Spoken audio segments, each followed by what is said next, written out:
The Gucci girl, Prada professional, Coach queen, or Target trendsetter. No matter how you describe her, she's the most powerful consumer in the country. Cranberry Radio proudly presents Purse Strings. Join marketing to women expert Maria Reitan, chief storyteller at Styled Retail, as she chats with those in the know so that your business can grow. Now please welcome our host of Purse Strings, Maria Reitan. Good afternoon and welcome to Purse Strings. I'm Maria Reitan. Thanks so much for joining me today. You can catch Purse Strings right here every Tuesday at 3 o'clock Eastern Time.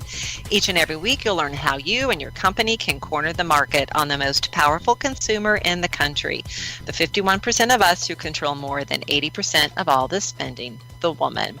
Well, an article from Shona Ghosh in PR Week, it's all about Pokemon Go, and if you haven't been under a rock, you know it, you probably engaged it, you've watched people do it, you may have even hitting someone who was engaged in it and didn't look up from their phone. As you probably know, it's a game that uses a player's mobile GPS to show a virtual version of their real world location on screen, but it's populated with Pokemon characters, and players are encouraged to move around in real life to capture different characters. It's being credited as the first mainstream use of augmented reality. When we say augmented reality, we've been talking about this for a very, very long time, and I think it's just really captured everyone's fascination and imagination. The developer is Niantic. They're trying to figure out how to seize the moment and make some revenue off this free game. And this game is more popular right now in the US than Tinder, possibly more than Twitter in terms of daily active users. So we're talking huge, people. Huge, huge, huge. Niantic has said it will feature sponsored locations as brands and retailers try to cash in on the game's growing popularity. As you know, a lot of retailers have found the Pokemon is showing up at their retail location, and so they're marketing that to drive people into their store to hopefully drive sales. Niantic is saying, well, we need to have them sponsor for that. Let's get some dough out of that. Now, they haven't done that yet, but I think it's probably just a matter of time. But when they do, retailers have actually put up signs to say, hey, stop here. We've got Pokemon here. So you've probably seen that as well. Now, right now, Pokemon Go is available here in the U.S., New Zealand, and Australia, and who knows where else that it's going to take over. It's going to take over the world, I have a feeling.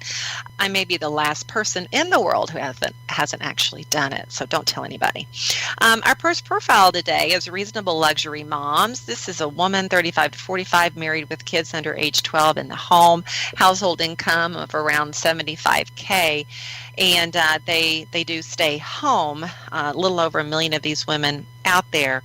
They're constantly struggling with their desire to have luxury items and the role of being a mom.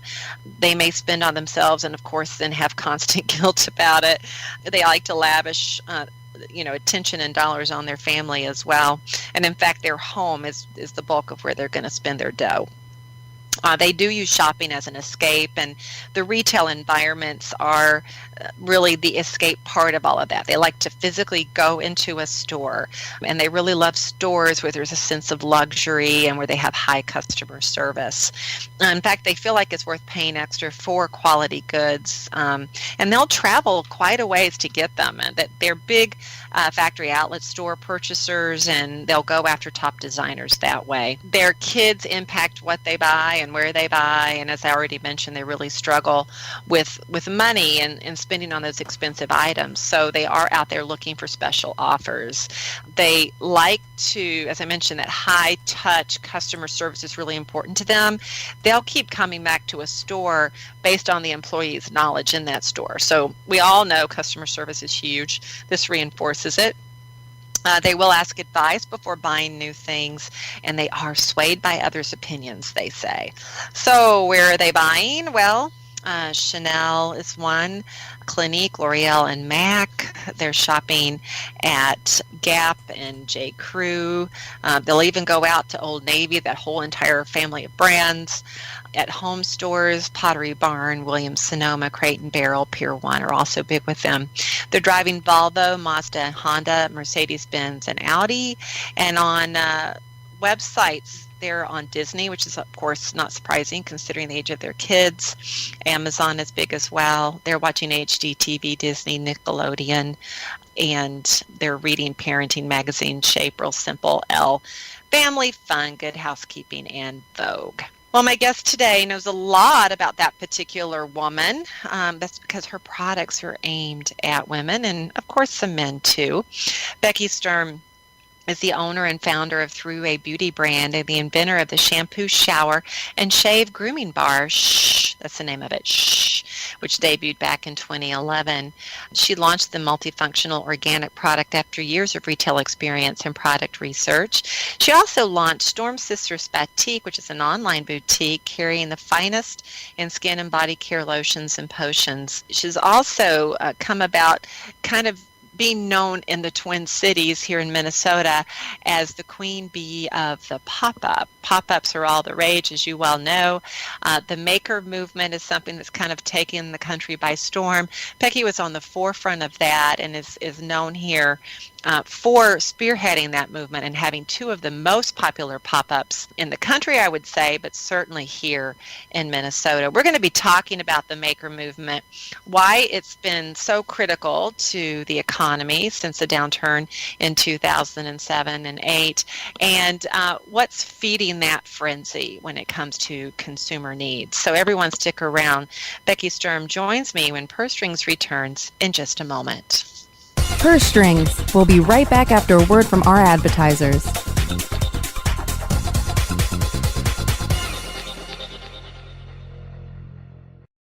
Hey, this is Danny Sullivan to talk to you about Bruce Clay Incorporated. They've made Inc. Magazine's list of growing private businesses and have exhibited and sponsored at my conferences since the very beginning. You've seen their search engine relationship chart, or you've read their SEO code of ethics, so you know they're SEO experts. But did you know they can help you with PPC, web analytics, web design, marketing strategy, promotion, and branding? Yep, get everything you need for success in the online marketplace. You can check it out from the professionals at Bruce Clay Incorporated. For over 10 years with offices worldwide, they've got the answers you need. Check them out today at bruceclay.com.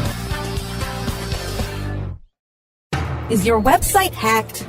Is your website displaying error messages or loading slowly? Even if there are no signs of malicious activity, your site may still be compromised. Websites, like cars, require regular maintenance to perform at their best and not leave you stranded. At Fjorge, our website maintenance experts can help you assess which one of our maintenance plans will best support your needs. Visit fjorgedigital.com or call 612-877-3840 and get the support and protection your website and business deserve. That's FJORGE digital.com. Are you paying too much for your paid advertising, or have you quit altogether because it seemed like a huge waste of money? Studies show that companies waste 25% of their PPC spend on average. The web marketing experts at WMEtraining.com can show you how to make your AdWords account a lean, mean converting machine. Whether you're just starting out or want to take your skills to the next level, we have a class for you. Contact the web marketing experts at WMEtraining.com. Purse Strings is back with the inside track on today's women. Once again, here's Maria Reitan. Welcome back to the show. My guest today is Becky Sturm. She is the owner and founder of Throughway Beauty brand and the inventor of the shampoo, shower, and shave groom bar, Shh. That's right, Shh, which made its debut in April 2011. She launched the multifunctional organic product after years of retail experience from product research. She's also the founder of StormSister Spatique, which carries the finest, and as she says, the funnest, I love that because Becky is nothing but fun, in skin and body care lotions and potions. She says that her boutique is set apart from all the other online beauty boutiques because of her extensive knowledge about her products and, of course, with her clients, which we well know. The other thing that you need to know about Becky, and this is one of the reasons that I'm having her on today, is she really is the queen bee when it comes to all things pop-up and maker here in the Twin Cities of Minneapolis and St. Paul. She's the founder of the most successful pop-up events here, Hams and Lower Town Pops, and there's not a maker she doesn't already know. So I'm really thrilled to have Becky on the show today. Becky, welcome. Hi, thank you so much for having me, Maria. Well, I'm very excited to have you on to talk about the whole maker movement and the importance of really the artisan type of product that it seems like consumers can't get enough of. But before we get into all of that, I want to have the opportunity for you to share a little bit about your business, because I did not do it justice whatsoever. So please do tell everybody about how you came up with the concept for your business and your products. Sure, but I totally love the queen bee. That's super fun. Well, it's true. Thank you. Thank you. Well, I started StormSister Spatique in 2005. I had spent 25 years in the salon and spa industry. And then I really was just in love with the whole retail aspect after doing all those years of service, wanting to just focus on retail. So I started StormSister Spatique. It started as an online or an e-commerce beauty boutique or beauty spatique. And I sold all of my favorite lotions and potions and serums. And then in 2006, I opened a storefront for a few years through 2010. And then after 2010, I was quite battered from the recession. And I also had an idea for my shampoo, shower, shave bar. And I just couldn't focus on both, and I couldn't get money to keep both going. So I closed up my store and launched my shampoo, shower, shave bar. That was my flagship product. And then other products came, and then a lipstick collection, and then pop-ups, and there we are. Yeah, and there you are. You make it sound so easy. I know it's not. Your success has been very hard. A lot of hard work and ingenuity, creativity, I know. Yeah, it certainly wasn't easy, but I'm certainly glad I did it, that's for sure. Yes. Well, I came across you, Becky, through a mutual friend, and it was your line of lipsticks that how I came to know you. And what listeners need to understand about Becky is she creates these absolutely gorgeous lipsticks, and she names them after friends. And so every lipstick is named after another woman and is her favorite shade, really, Becky, right? That's how you do it. Exactly. I went to these women and I said, if you had one lipstick shade to wear for the rest of your life, that you could only wear one shade, what would it be? And I have aligned myself with an awesome chemist who is absolutely fantastic with color matching. So I go out and I get their favorite shade, and my chemist color matches it and makes a fantastic lipstick. So yeah, they have great names like Susan, and I actually have a Maria. I wish I could say it was named after you, but yeah. But it's not, but that's okay. We can say it is. Exactly. You totally can say that it is. My Maria is actually one of my investors, so that's how, she was chosen. But yeah, now it's actually branching off where other women are coming to me and saying, hey, I want a lipstick with my name on it. So it's really becoming quite a fun little project that started out with friends that is now launching into something where other women are wanting to have their own lipstick shade. Of course they are, because it's all about personalization today, Becky, as you well know. And I know that over the course of your career, you've picked up tons of wisdom and insight that you are so generous to share with others. I'm curious, though, what have you learned the most about the process of creating your own line from the ground up that you wish you'd known at the very beginning as opposed to where you are today? I probably would have to say how much money it was going to cost. Yeah. Besides that, how big of a network is out there with other makers. I wish I would have known that. I think one of the major struggles, what keeps people from becoming entrepreneurs or becoming a maker, is not knowing where to start and and wondering, how do I find people? How do I get in touch with people who can help me? And that can be quite daunting, especially when I think some people are entrepreneurs from the moment they, start their career in life. But some people, it started later, and I was certainly later. I was 45 when I decided I was going to become a maker, and I didn't grow up in an artist community or anything like that. So it's how do I go about doing this? And I think I didn't realize what was out there. And I want to make other people have, I want other people to have that information. I want to give them that information and help them, find the right network for them. Yes, and you are so good at that, Becky, truly. And I know there's many a maker out there that count you as their mentor. Let's define the word maker, though, because there could be people listening today that aren't as familiar with that term as you and I are. Can give us your best definition of that word? Sure, I get asked this all the time. My definition of a maker is someone who designs, develops, or handcrafts a product or a unique service. I'm certainly not somebody who, I don't knit or crochet. I'm not that type of a maker. I had an idea and I found somebody who could actually make it for me. Some people handcraft their own goods. There's tons of makers that do that. There's other people who have an idea and sought out people to help make that idea happen, help get it manufactured or help find a designer to help design it. So, it's kind of a broad spectrum of people, but really it's just somebody who does, I shouldn't say just, it's somebody who designs or develops or handcrafts a product or a unique service. That's a maker, and that encompasses a lot of people. It sure does, and it's encompassing more and more people because this certainly seems to be quite the national movement. Do you feel Minnesota's played a large role in all of this? Oh, I do, and I think it's because, if you read all of the business journals and pay attention, Minnesota is always in like the top 5 for, it seems, everything. And entrepreneurship is definitely one of those categories, that Minnesota is just a hotbed for entrepreneurs. And we're a small enough community where we know one another and we're good at connecting one another. And so, yeah, Minnesota, I just really believe in, we have so many artists. Oh my gosh, so many creatives here. And I just really think that we are on the forefront of, the maker movement, actually.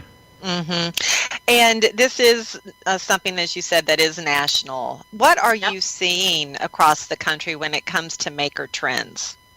I'm seeing makers taking their products on the road. We've been doing pop-ups, and I know we're going to talk more about pop-ups in this interview, but I'm now seeing makers take their products on the road and going to other states and doing pop-ups, being a part of pop-ups in other states. And I think that's a really interesting trend. Right. Well, it's about getting a broader distribution, right? Gaining more awareness. And now so many makers are able to put their goods out online for purchase. So they're not limited, by their community understanding who they are, which is a beautiful thing. Do you see more women than men maybe taking a run at the maker movement? And why is that, if it's true?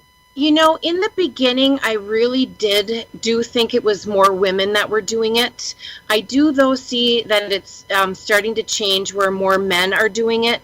I think it's because, for the most part, I believe men opt for more secure money-making jobs, where women may have had more leeway to be creative. And since women tend to, be home with children more than men are, women are creating and sharing with other women and supporting each other. So I think there's something, that has come out of that. But I am definitely starting to see more men get into the game and, being creative as well. And men have always been creative. There's always been creative men and women. I just feel that maybe it's nurtured a little bit more in women, and because of our tendency to, be with our children more for different activities and maybe staying home more, we become creative with one another and with our kids, and I just think that little seed gets planted. Well, and it's certainly true statistically that more women than men start their own businesses each and every year. So you're absolutely right that women have that entrepreneurial gene, I think, or either they act on it. Let's put it this way, they're acting on it more than men are, probably for all the great reasons that you just mentioned. You talked about what you wish you'd known when you started that you now know, and part of what you're so good at is sharing your wisdom with other makers. Have you seen it get easier for those up-and-coming makers who've joined the movement, say, from where you started? Do you feel like it's getting easier? And if so, why do you think that is? There's an element that is definitely, I believe, is probably easier, that the networks are really in place and the support is there. Taking that leap, that is never easy. I mean, that is a huge step to go from being either employed or not employed and taking, your life savings and throwing it into a project. Just taking that leap of going off on your own is a huge step. But I really do believe that there are so many, because it's been growing, I feel, exponentially since like 2008, 9, when the height of the recession was going on. So many people lost their jobs, and I believe they were like, "Oh heck, I'm broke. I've lost my job. I'm just going to do this and give it a whirl. What else do I have?" So I think that all of those first responders have really who've taken the leap, have built up quite a network and a community. And so there is that's available for folks. But just getting the gumption to do it is, quite a whole nother matter. I also think that the show Shark Tank has been instrumental as well. Very good point. Yeah, that's a hugely popular show. And I think people are inspired by those entrepreneurs that get up there and pitch and are securing deals. And they're like, hey, I could do that too. I think it is. Yeah, really inspirational. And many of those people have gone on to huge success. Exactly. Which kind of brings me to a chicken or the egg question I have for you, Becky, is, we've talked about this maker movement gaining steam and becoming more national in flavor and that type of thing. Do you feel like consumers are demanding more unique small batch handcrafted goods because, there's more available to them? Or do you think that consumers have always desired them, but now there's just more available to them? Like sometimes consumers don't know what they want until they see it. I'm just kind of curious what your perspective is on that. I do believe that there's always been folks who want artisanal goods. And then there's a group of people, new folks every day, who are searching out, who are finding out about goods, the small batch goods that are available to them because of this growing movement. And I just think that they appreciate how much money stays in the community when they purchase, goods from a small maker, and they like knowing the story that's behind it. It's exciting to know somebody and why they started a company, and finding out that more money stays in the community is, instead of trickling down through a corporate giant, is new and fresh. So it is it's like I said, it's a growing movement, and more people are interested in the small maker. It's so interesting, Becky. There's 2 points that you made I'd like to pick up on. One is keeping that money in the community, and I think Small Business Saturday has gone a long way in driving that awareness of, shopping small. And when we're talking about makers, oftentimes we're talking very small, right? Exactly. So I do think there's that. And I think the other point that you made that's really smart is that people want to know the story. They first, so many shoppers love the search for a product. They love to find something unique, and they love to know the stories behind it. And in some part, the stories are the new designer label, I think, for many consumers, to say, when a girlfriend says, "Oh, where'd you get that top?" she can say, "Well, I found it at Lower Town Pops, and it was handcrafted by Susie, who only makes X number of them. And isn't it beautiful?" I mean, it really is such a compelling story, I think, to be able to share that with friends. So I think those are very, very, very smart observations. Yeah, I agree. I think that American Express was, so brilliant to come up with Small Business Saturday. And when it originally started, it was about just saving, the small mom and pop shops. And it still is about saving those, because they still continue to close. But it also, out of it came, the maker movement and people wanting the story about, the story behind the goods that they're purchasing, not just the story behind the mom and pop shop where they may be buying the goods, but the actual goods themselves. Absolutely. Well, we're going to talk about pop-ups when we come back, Becky. Everybody stick around. More from Becky Sturm when Purse Strings returns in just a moment. Purse Strings. We'll be right back after a word from our advertisers.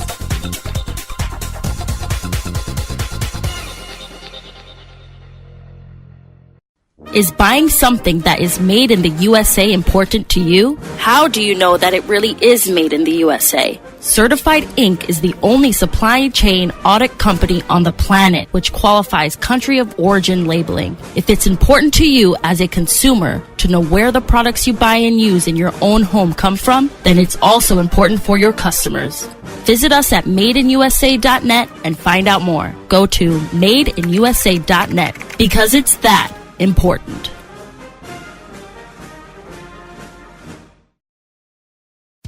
Looking for a white label SEO and social platform for your clients? Think eBrands. Free and unlimited SEO audit reports. eBrands. Premium Facebook apps and welcome page creators. eBrands. Twitter management app, analytics, and mobile site generators. eBrands.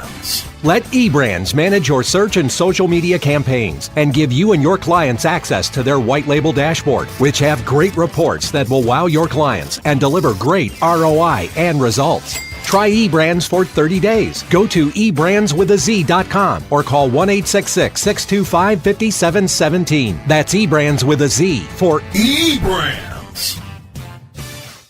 Looking for a better way to get more traffic and interaction to your Facebook page? Imagine Facebook interactivity on your page like you've never seen. Introducing your new Facebook marketing fix, SoSocial, the new and revolutionary way to easily manage and automate your Facebook contests and sweepstakes. Create a fun, easy-to-win contest by writing a simple Facebook post. Watch your post go more viral and generate loads of interaction. Track your traffic and generate email lists with ease. SoSocial is mobile-friendly and complies with Facebook terms of service. Let SoSocial give your Facebook page some flash today. Zoom over to ZOSocial.com. Purse Strings is back with the inside track on today's women.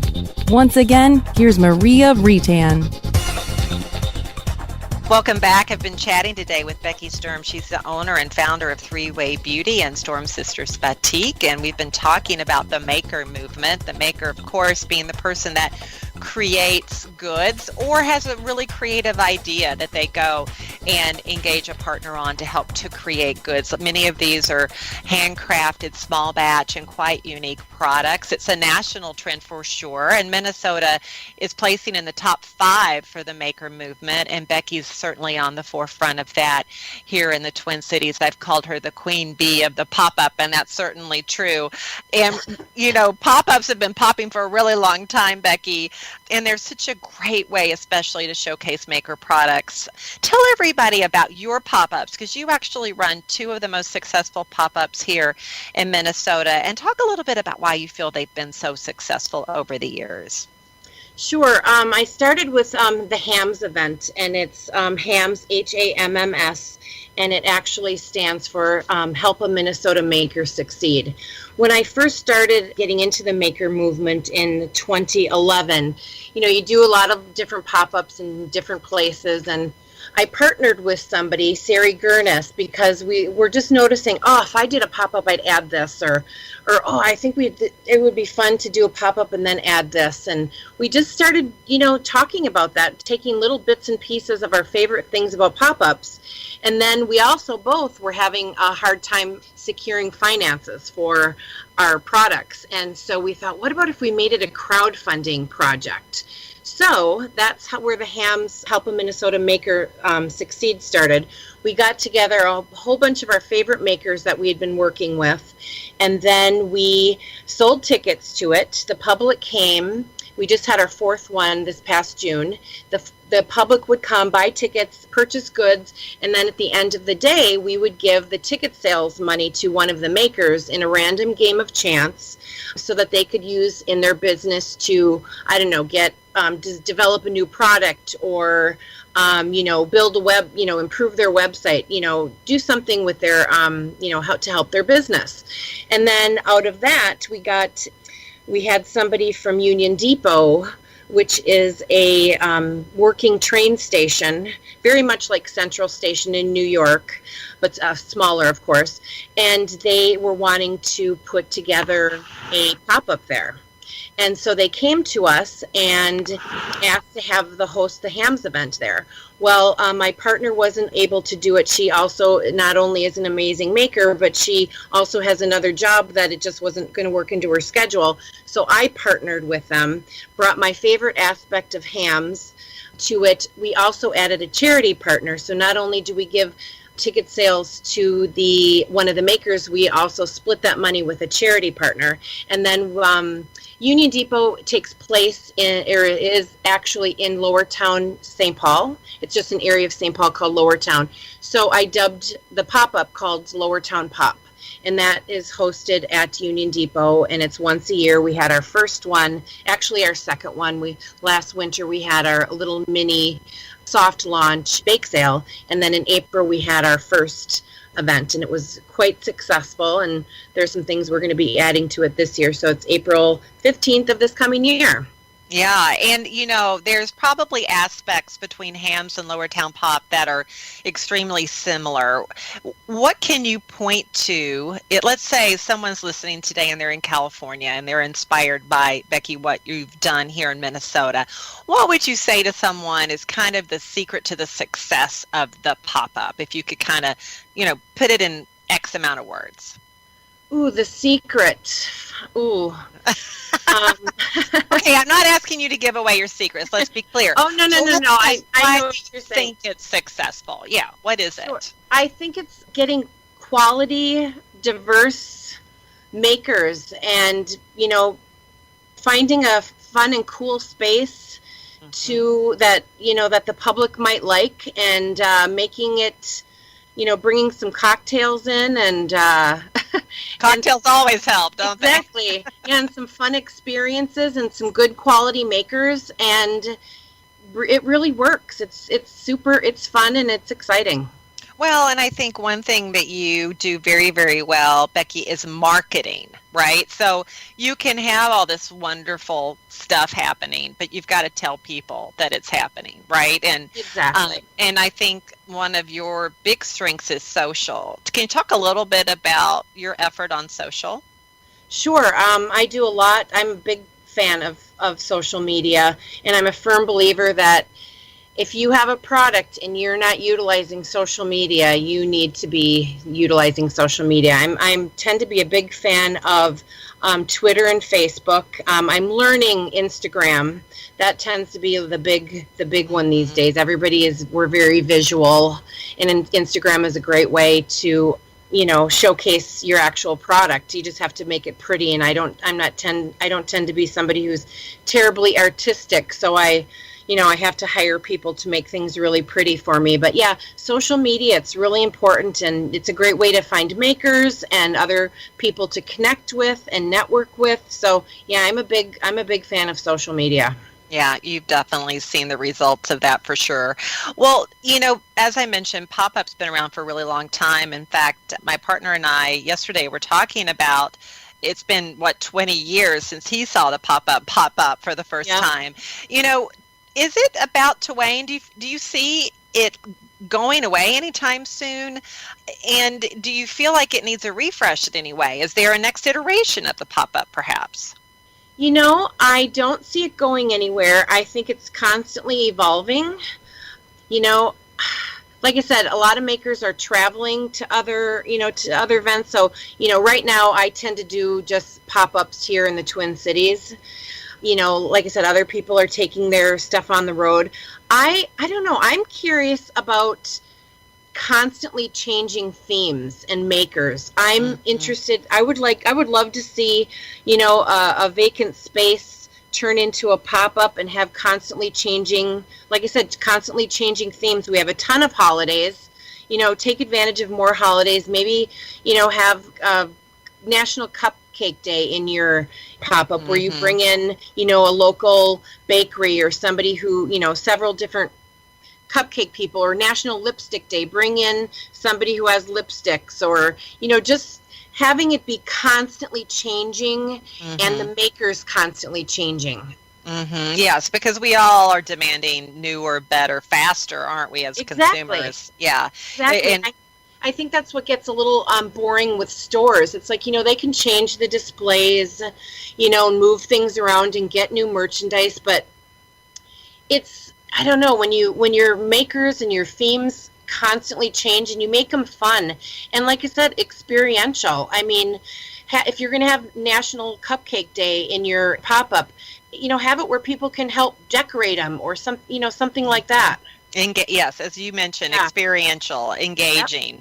Again, people are really, really seeking that out. And if you can combine it with food and cocktails, you have yourself a winner, as you've already said. Exactly. I cannot stress enough the food and the cocktails. Yeah, exactly. And the answer to all problems out there, food and cocktails. Well, sadly, we've run out of time, Becky, but before we leave, I want to invite people to reach out to you and engage you, learn more about your products, your services, and, of course, the pop-up. Tell people where they can reach you. Well, they can reach me on my website. It's StormSister.biz, B as in boy, I, Z as in zebra. Or they can find my Lower Town Pop info at lowertownpop.com. Awesome. Well, Becky, congratulations on all your success and good luck with the next Lower Town Pop. I wish you all the best in the world. Great. Thank you so much, Maria. I truly appreciate the opportunity. Yes, happy to have you on. And thanks to my producer, George. And join me right here next week for another edition of Purse Strings, 3 o'clock Eastern Time. Until then, make it a great one.